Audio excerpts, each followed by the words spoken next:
This research evolved from previous studies over the last 10 or so years in which I focused on site-specific, relational-specific, and place-specific art practices. The new focus in this particular project is around intuitively driven creative contexts, and specifically those that involve a critical engagement with place. I look at intuition as something that, or an experience of something without prior cognitive encoding, as a means to access a subconscious state of otherworldliness. And I also look at intuition as something that is triggered through an encounter with or through place. So it's really a physiological and sensorial parameter of the human body, as much as it is also defined in relation to the emotional, psychological states of the subconscious. Intuition is theorized as a cognitive function of the human subconscious, located outside of rational processing. Intuition refers to that aspect of human response that is impulsive and derived from a point of immediate interaction with a given stimulus. Place or non-place are the two main areas that I want to work with, and these are conceptualized in relation to an otherworldly context. So I'm setting off, departing from the notion of place as a fixed point in space, as the cultural geographers would have us believe, and I'm moving more towards the idea of place or non-place as either in itself or invoking a sense of the unstable, something that's constantly in a state of flux and mutability, that is uncertain, and that does involve insecurity and some sort of resistance to fixed meaning in time. This involves a representational strategy involving a myriad of contexts, including the body in relation to the human form, human-animal hybrid, the monstrous, also ritual installation, digital installation, and intentionally specific art practices. The assumption I start with has got to do with intuitive processes. These can be derived through secular or non-secular contexts. I want to try and focus on occult-related inferences and methods, and how these are closely bound to place-specific contexts and embodied experiences of otherworldly phenomena in visual arts practices. So the idea is to really look quite closely at intuition, specifically in relation to either spiritual or occult-related aspects. So that's the assumption that I start with. The problem, I identify a problem in the way intuition and place operate in spatial arts practices. While place evokes ideas of the physical world and the real-time experience of fixed signifiers and reliable triggers of meaning, intuition suggests impulsive actions brought about through behavior that transcends rational cognitive processes. And that is the problem statement of this research. The overarching question in this research asks, how do intuitive processes become signifying triggers of explicit narrative instances and thematic contexts invoked in and through notions of place? So it's really looking quite closely at how intuition is a means through which meaning is triggered, and how intuition sets off or allows for and enables narrative instances that happen through very specific thematic context. And this is the scope of this research. I identify 5 specific thematic contexts, and I'll talk about these a little later. But I locate these thematic contexts very specifically in relation to notions of place or non-place.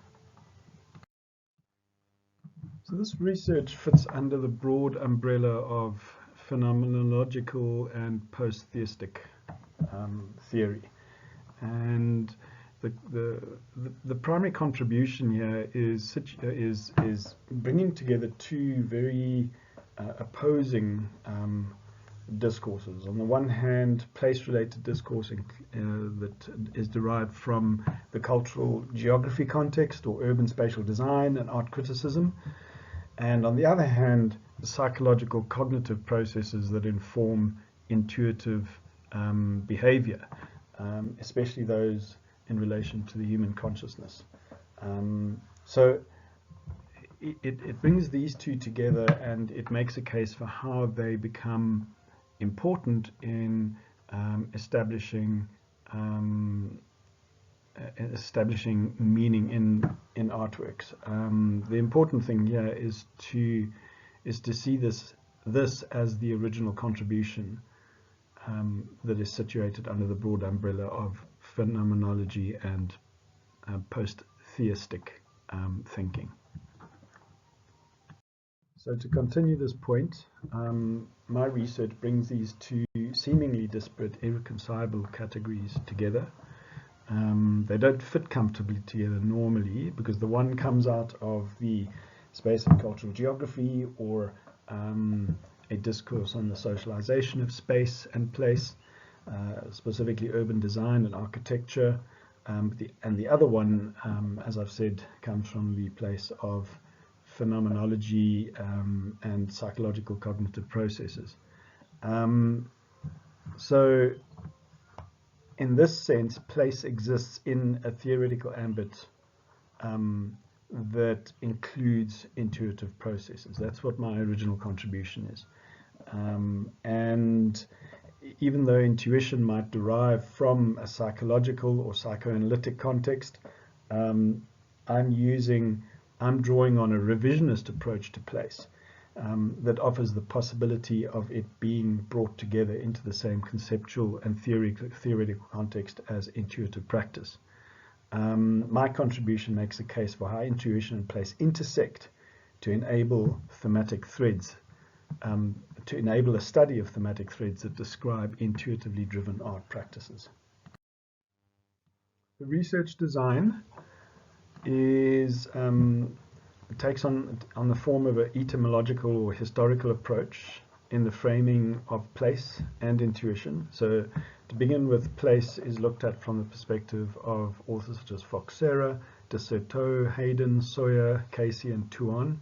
These are all authors that work with the sociology of place or space, as well as the spatialization or the theorizing of the spatialization of the everyday context. Then intuitive and intuitive processing, I work again with the etymological or historical approach there, but I also go into the philosophic. I want to touch on the philosophical aspect of it too, so I really do want to go back to the ancient writings of Plato and Aristotle and touch on that to establish a thread of what intuitive thinking or intuitive processes is in relation to modern psychological thinking. So I'll start with Plato and Aristotle, move up into the Neoplatonists, and further still into the thinking of Descartes and Hume and others. The etymology of the word intuition is traced through seminal texts that define intuitive impulses to stem from deeply primordial and perhaps even innately feral, wild aspects of human consciousness or the human subconscious, and that these are brought into being through either specific and predetermined environmental stimuli or unpredictable or unpremeditated spatial context. So that's the context in which I want to look at intuition. And then attach it to the idea, a revisionist idea of place, that looks at place as something more than just a fixed set of coordinates in space. So I present an entirely new understanding of how place and intuition intersect, specifically as a visual phenomenon or in relation to a set of spatial arts practices that significantly interrupt and problematizes the purpose of place. So it's really about place as being a means by which one can understand the generation of meaning in artworks. I identify 5 thematic categories. These include chance and risk, transience and ephemerality, ritualistic and sensorial considerations, play and unpredictability, and subversion and conflict. Those are the 5 categories I'll work with and work with in relation to a close visual analysis and study of selected artworks and art context. There is in fact a 6th one, which is otherworldly delirium, and there I'll be focusing on the otherworldly context of shopping mall art, as well as edutainment centers such as Freedom Park. So in the work of Anthea Moyes and Mashorna, I problematize the idea of place in relation to theatrical performance. And I say that this this process is brought about through an intuitive and impulsive response to a chosen site or elements on the site. And obviously that this is also unchoreographed or unplanned as well. So both artists would enter onto the site and then interact impulsively or intuitively with features or elements on that site.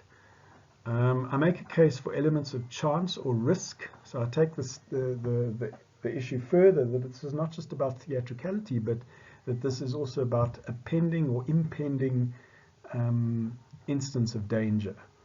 And that this is interesting because this is what, for me, suggests that that idea of intuition. It's a place of risk. It's a place of not knowing or unknowing. I argue that place is not only an integral part of the art object, in other words, physical elements, but importantly contributes to potential danger, and that this circulates conceptually in the work. And I think in many ways also reinforces this idea of a place for these things to take place, to happen. I extend the point that place is understood as not only a platform or stage, but more importantly a signifier or a cue or a departure point to understand intuition as a trigger for precarious instances of impending danger or risk.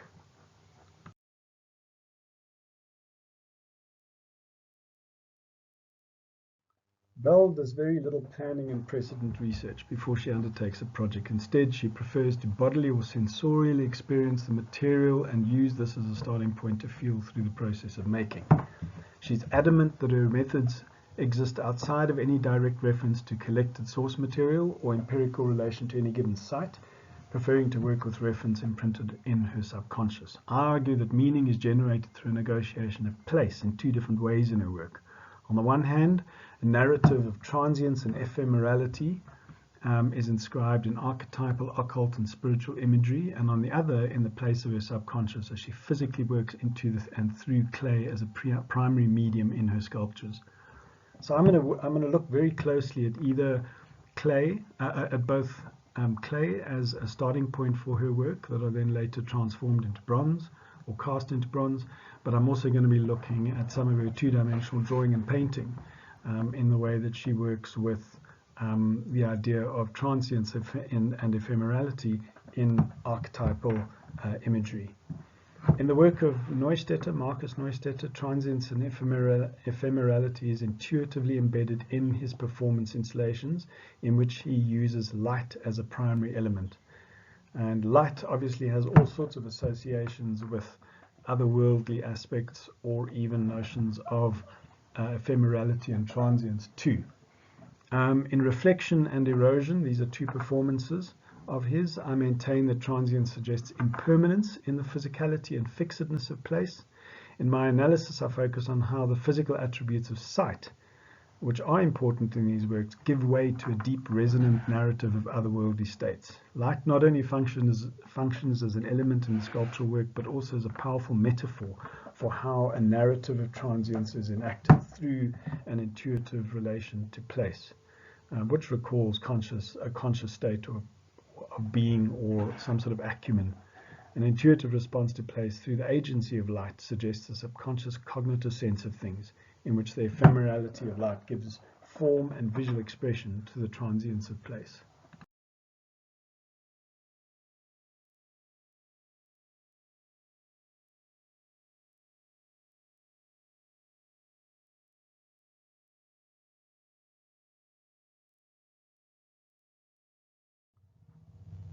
So in the chapter about ritual, I work with two case studies. One is a work by French artist Dazar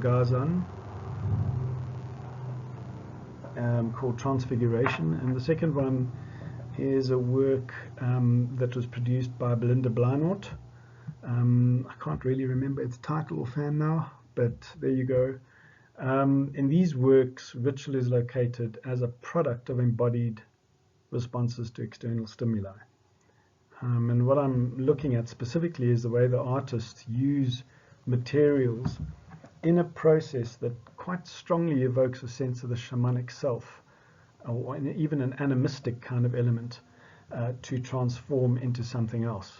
In Transfiguration by Dazar, it happens through him applying materials to his face and upper body, and gradually transforming into a hybridized demonic like creature with nightmarish features. In Belinda Bleinort's work, she constructs a clay vessel around herself, suggesting the beginnings of a sort of cocoon in which she evokes the idea of a transformation.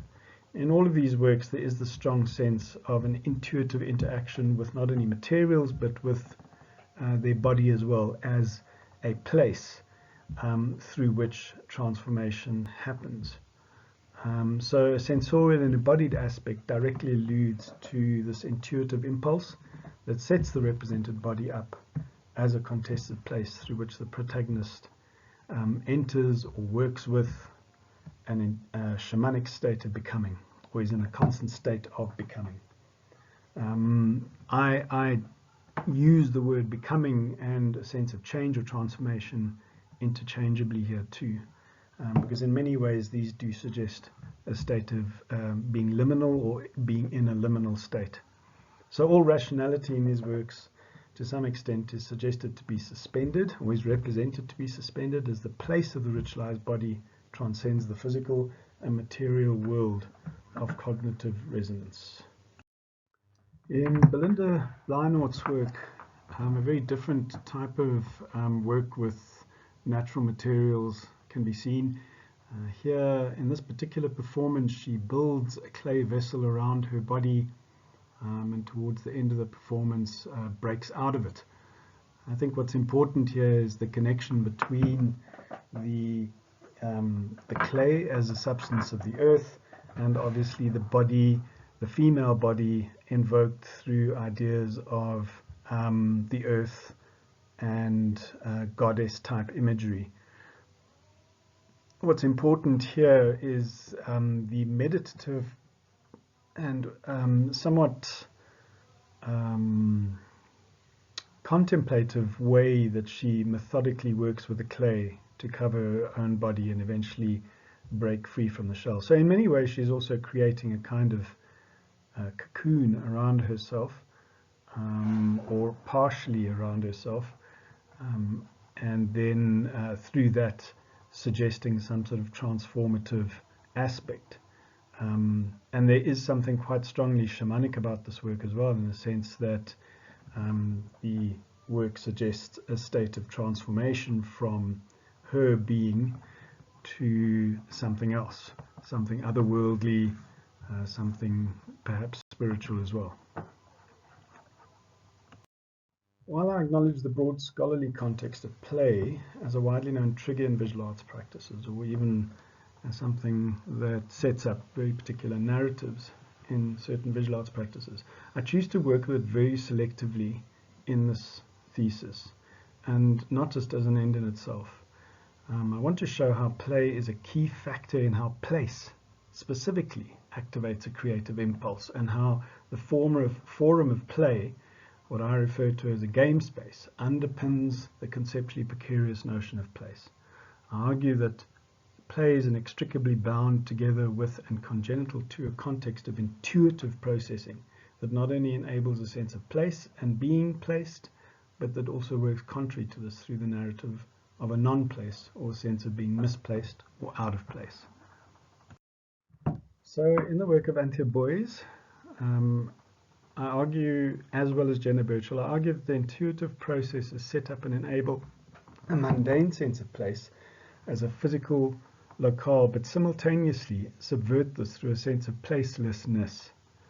In Boyes' collaborative and interactive work, and I'm going to be focusing very specifically on examples of her work that deal with ideas of play in relation to a suggested game or competitive sporting activity, such as cycling or rugby, or even collaborative work such as dance,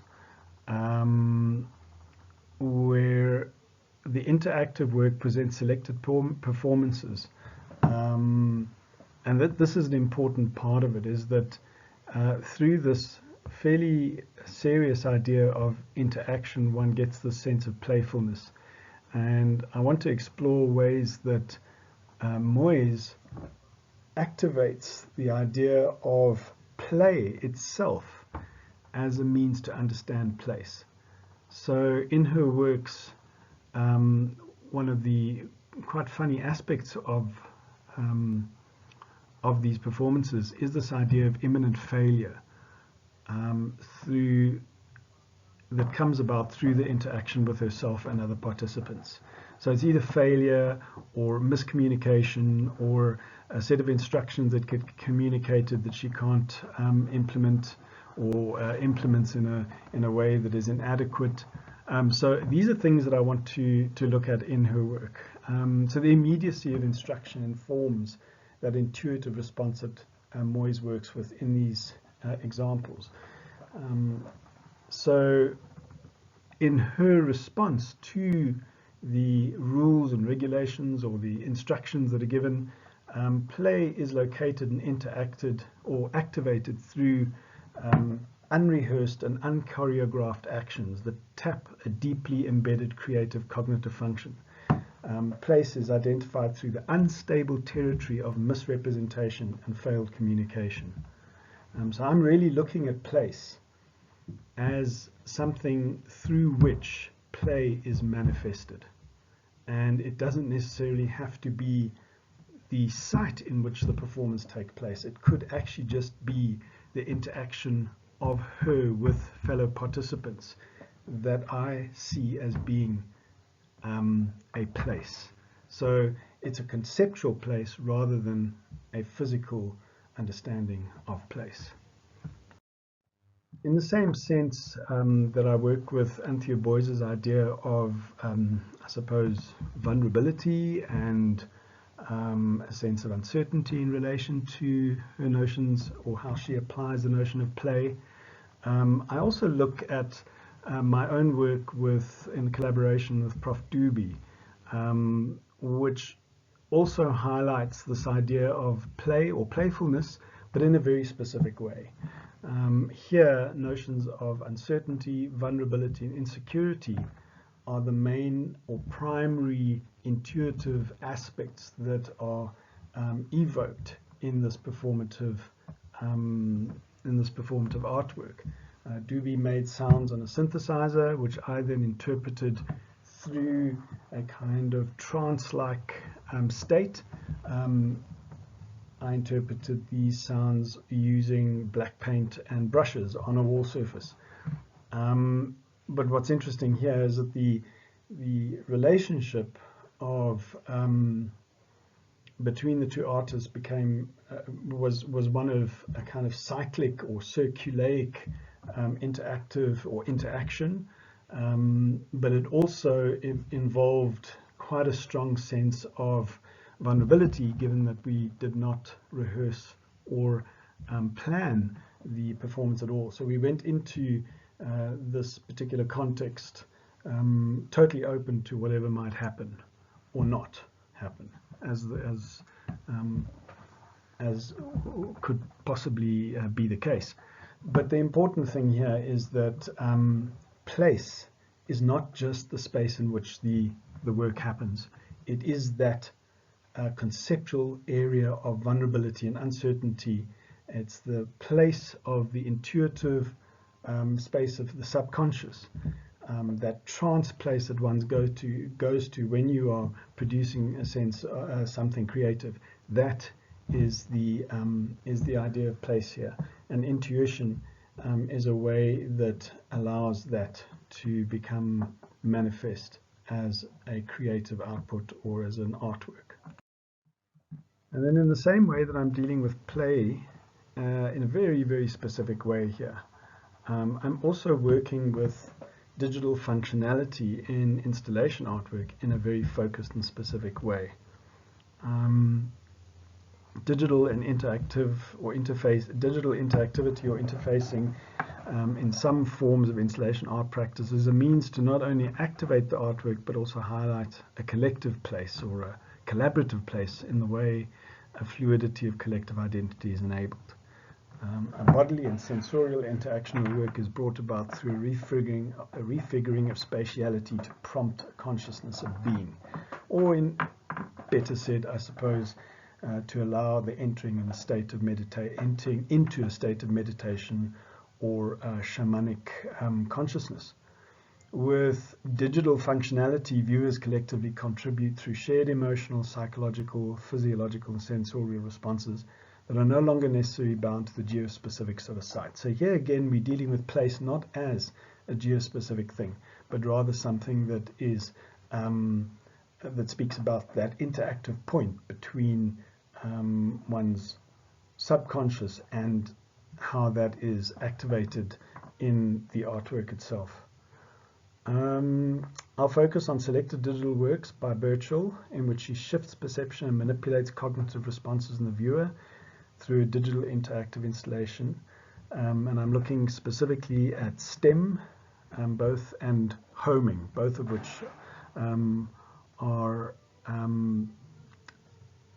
which involve some degree of sound installation that is activated through or interacted with to become something that is creative. So the viewer, in a sense, brings that creative element to the work as well. The work itself is incomplete without some sort of activation through a collaborative process. So the gallery, in many ways, is transformed into a fluid and unpredictable place of intuitive cognitive functioning. But I want to argue that the idea of place shifts beyond that, that it's really about that subconscious area in which memory or sound evokes memory, or a sensorial element, or some sort of sensorial activation in the viewer.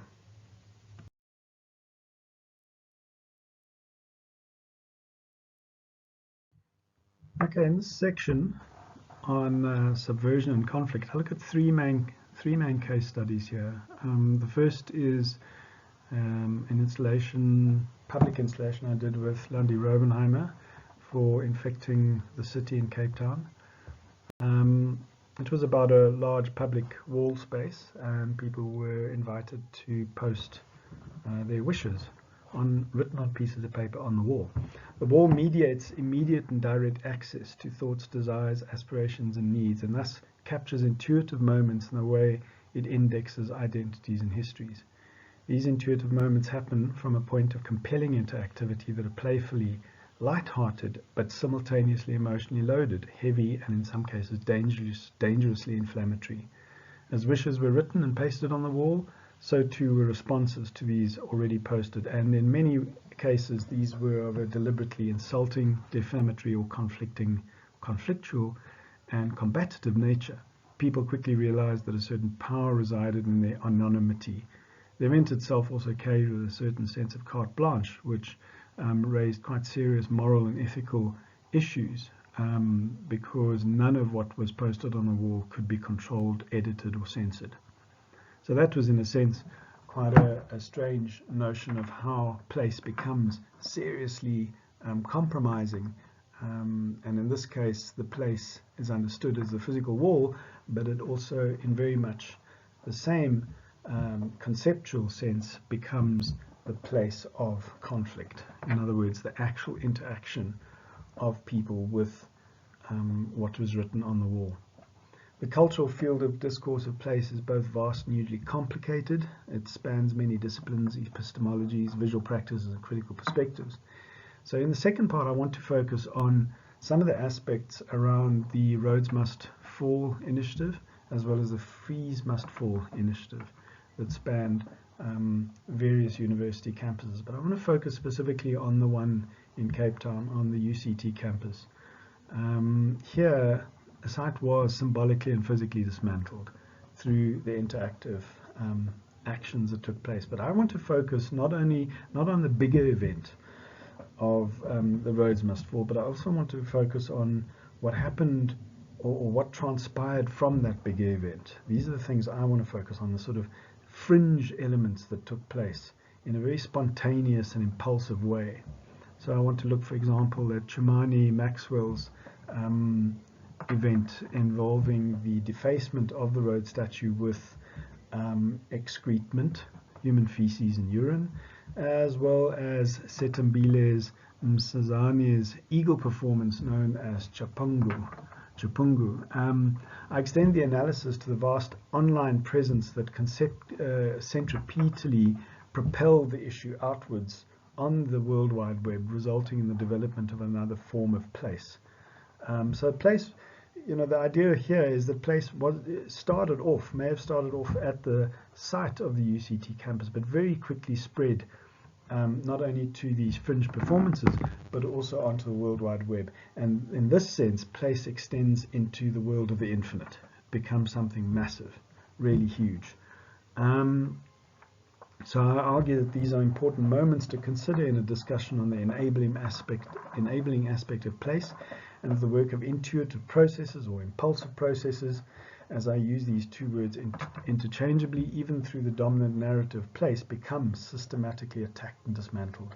Through a reclamation of history, social and cultural markers under the revolutionary banner of decoloniality, and the ultimate removal of the historical monument, the Rhodes Monument, as it signifies a post-colonial history that persists today, I want to argue that protests at these sites become potent and active agents in the reshaping of notions of place through counter-ideological systems of resistance. And then the third aspect is Nitigeka's work at the Rhodes Monument, or the Rotunda Gallery at the Rhodes Monument, which I identify and discuss as it hinges on a narrative of personal struggle. The work is called In My Shoes. It's a massive interior gallery-bound installation using roof rafter wood panels. The work evokes severe phobias and a sense of compromised personal spatiality in its complex and confounding arrangement in the gallery space. The monumentality to the work is fitting of the rotunda space in which it was installed at the Settle Monument in Grahamstown, yet the work does not even actually touch the space of the gallery. It is built so that it is about 1 centimeter off the wall. The work is deeply physically challenging and emotionally exhausting in its suggestion of an obstacle course that metaphorically and physically signifies the struggle of refugees across emotional, physical and geographical boundaries or borders. Also suggests Nitigeka's own struggles in moving across borders and away from war-torn Burundi. The decision made by the spectator consequently of how far one would bodily move through the installation is significant here. A sense of rational spatiality gives way to a state of flight or fright. But the important thing here is how place shifts from just the physical interaction of the work, or the physical metaphor, or rather the conceptual metaphor evoked through the place, through the installation, in the way it shifts away from this to something far more conceptually compromising, in a sense that it starts to speak about phobia, as well as notions of struggle, or narrative of struggle.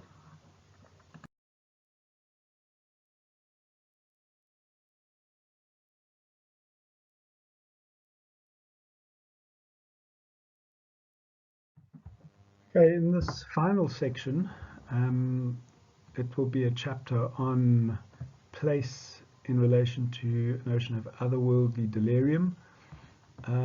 I establish a common thread in public spaces that set up a sense of delirious wandering through a closely choreographed illusion. A wonderland delirium, as it's inscribed in the retail space of the shopping mall, presents a transitory effect of an illusory and otherworldly place in nationalistic monument sites of memory, heritage, and national reconciliation, such as Freedom Park, as well as retail spaces such as shopping malls. I forward that this illusion is made possible through constituent elements on the site, and I focus the analysis specifically on the work of public sculpture in these places, or installation elements in these places. This is a chapter in two parts. In the first part, I examine art installed in shopping mall precincts and how this has, over the past 2 decades, become an entrenched middle-class ideological site of leisure, entertainment, and recreation. In this sense, public sculpture is seen as complicit in the way this ideological illusion works. Artworks as spectral gadgets, to use Baudrillard's term, in the seemingly comforting retail zone of the shopping mall, undermine a sense of the familiar, or the familial. To think of the shopping mall space as conceptually uncanny is an adamantly ridiculous assertion. Shopping malls are meant to be nice places. We feel at home in them. They restore our fears and anxieties through choreographed retail therapy. I ask the question, how can a place that is designed specifically for the intention of pleasure, leisure, and entertainment be understood in relation to, or more dauntingly, to embody the uncanny? How do certain spatial devices in the form of public sculpture and the considered construction of surface elements in the shopping mall precinct enable a reading of the uncanny as a typically temporal but also deeply intuitive phenomenon? What subconscious aspects are at play, resulting in the hypnotic effect to usher in an experience of delirious, aimless wandering, through which the emergent unhomely is disguised as comfort? I forward the position that an illusion of aimless wandering stems from a sensorial response to elements on this site, in the site of the shopping mall precinct. Sight, smell, taste, touch, and hearing suddenly become acutely calibrated in the anticipation of something unfamiliar, something foreboding, something worryingly out of place. I will examine these embodied aspects of the shopping mall wonderland in reference to sculptural interventions such as Angus Taylor's Trixie, The Other Side, and Apollonian and Dionysian. These are the 2 crouching figures at the Irene Village Mall in Irene, Pretoria. I'll also look at Phil Maynard's installation of mischievously placed bronze cast children at the Woodlands Boulevard in Woodhill, and Guided Toys concrete and bronze J-Bay Wave at the Fountains Shopping Mall in Jeffreys Bay. Integral to this is a critical appraisal. Integral to this chapter is a critical appraisal of elements at Freedom Park, positioned at Salverkop in West Pretoria. This makes up the second part of this chapter. The idea is to critically address the functionality and purpose of some of the elements that make up Freedom Park. I use this as a departure point to argue that the design imperative at Freedom Park fails in its intended purpose. Framed as the penultimate monument to national heritage, national reconciliation, and a repository for sacred knowledge, indigenous knowledge, Freedom Park is yet another politically driven spectacle of nationalist power, an illusion made possible through the collapsing together of conflicting tropes of spiritual potency and historical and political angst. I make the point that this is brought about through designly layout and architectural structure and scale exaggerated monumental installations that recall similar devices in the wonderland spaces of theme parks such as edutainment centres at the Apartheid Museum, which is closely located to Gold Reef City on the outskirts of Soweto and Johannesburg. Freedom Park is a polyfunctional and conceptually detached geospecific site. The installed public art works and carefully designed spaces are constituent parts of a larger heritage attraction and spectacle, places metaphorically invoked through a discourse of political struggle and cultural heritage, as these become inscribed in a political trope of memory, and through this a national reconciliation. Themes of personal and collective healing are supposedly imbued in elements of culture, history, spirituality, and designed objects and spaces that are positioned in a repository of indigenous knowledge. Sculpture of Ascending Reeds by Marco Cioffinelli at Salvacorp Freedom Park feature prominently in scale and presence. I argue that the work misfires as a meaningful signifier of historical and cultural narratives and nationalist sentiments like reconciliation and nation building through its reference to the reed dance, the Nguni reed dance. A similar critique can be directed at other areas of the site. For example, Ntlabo, Isivivane and Sikombuto are significant components of the Freedom Park precinct. Sikombuto is derived from the Siswati and Siswati word Isikumbuto and literally evokes a memorial process of remembrance that brings together the living and the dead. This is a quote from Noble. Identifying notions of place in this aspect of the larger precinct suggests a parallel with that of a theme park, Wonderland. On most days, the water vapor spray, for example, at Isivivane doesn't work or is off, leaving one's experience of the place anything but that of spirits and ancestors and ghostly stuff.